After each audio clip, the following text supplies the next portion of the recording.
बाप की लगातार रोक टोक से परेशान बेटा। एक बार जरूर देखें।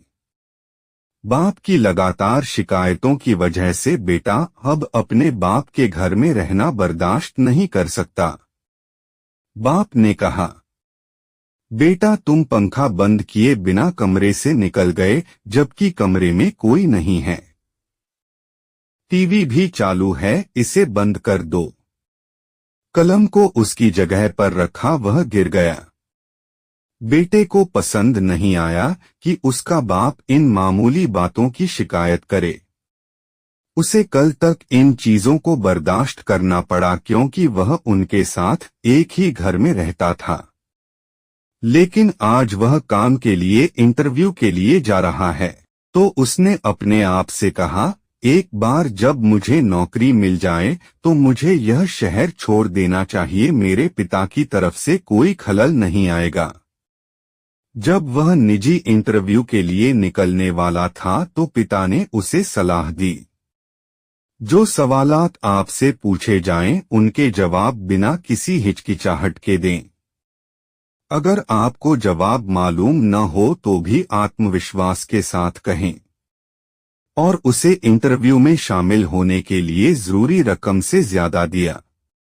बेटा इंटरव्यू सेंटर पहुंचा और देखा कि गेट पर कोई सिक्योरिटी गार्ड नहीं था और हालांकि दरवाजा खुला था, उसने देखा कि कुंडी बाहर चिपकी हुई है और अक्सर दरवाजे से प्रवेश करने वाले लोगों से टकराती है। उसने कुंडी को उसकी सामान्य स्थिति में वापस किया, दरवाजा बंद किया और दफ्तर में प्रवेश किया। रास्ते के दोनों तरफ उसे खूबसूरत फूलों वाले पौधे नजर आए। हालांकि माली ने पानी को पाइप से बाहर जाने दिया और वह कहीं नजर नहीं आया। सड़क पर पानी बह रहा था, इसलिए उसने पाइप उठाकर पौधों में से एक के पास रख दिया और चलता रहा। रिसेप्शन पर कोई नहीं था, लेकिन एक नोटिस था कि इंटरव्यू पहली मंजिल पर है। वह धीरे धीरे सीढ़ियां चढ़ता चला गया। रात की लाइट सुबह के 10 बजे भी जल रही थी।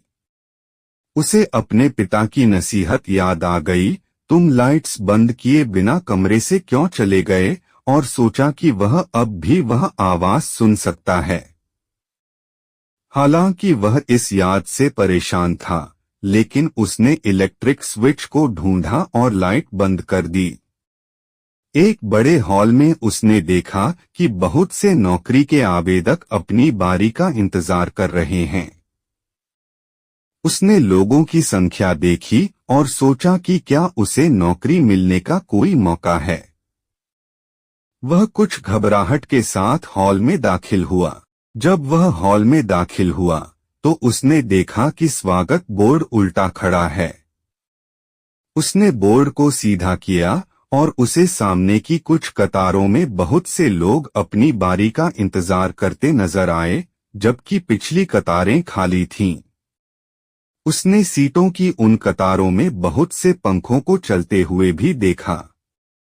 उसने अपने पिता की आवाज फिर से सुनी, इस कमरे में पंखे क्यों चल रहे हैं जहां कोई नहीं है।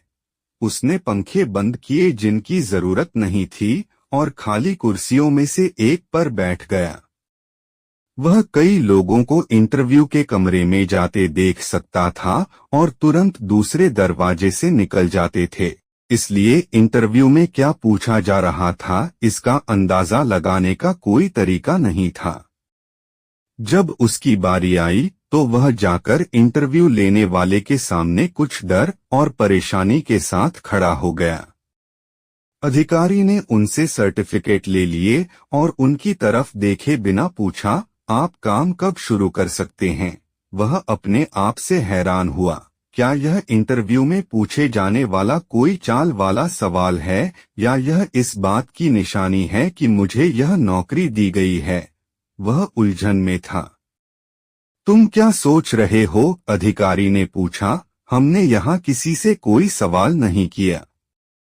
हमें एहसास है कि कुछ सवाल पूछकर हम किसी व्यक्ति की क्षमताओं का अंदाजा नहीं लगा पाएंगे।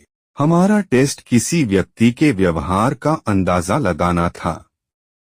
हमने नौकरी के आवेदकों के व्यवहार के आधार पर विशेष टेस्ट डिजाइन किए और सिक्योरिटी कैमरों के माध्यम से सबको देखा।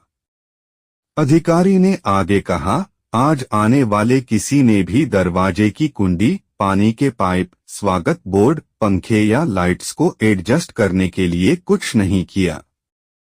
यह केवल आप थे। इसलिए हमने आपको इस काम के लिए चुनने का फैसला किया। वह हमेशा अपने पिता के अनुशासन और चौकसी पर गुस्सा आता था, हालांकि उसे अब एहसास हुआ कि केवल अनुशासन ने उसे यह काम दिया है। इसलिए उसका अपने पिता के खिलाफ गुस्सा पूरी तरह से दूर हो गया और उसने फैसला किया कि वह अपने पिता को अपनी कार्यस्थल पर लाएगा और खुशी खुशी घर के लिए रवाना हो गया।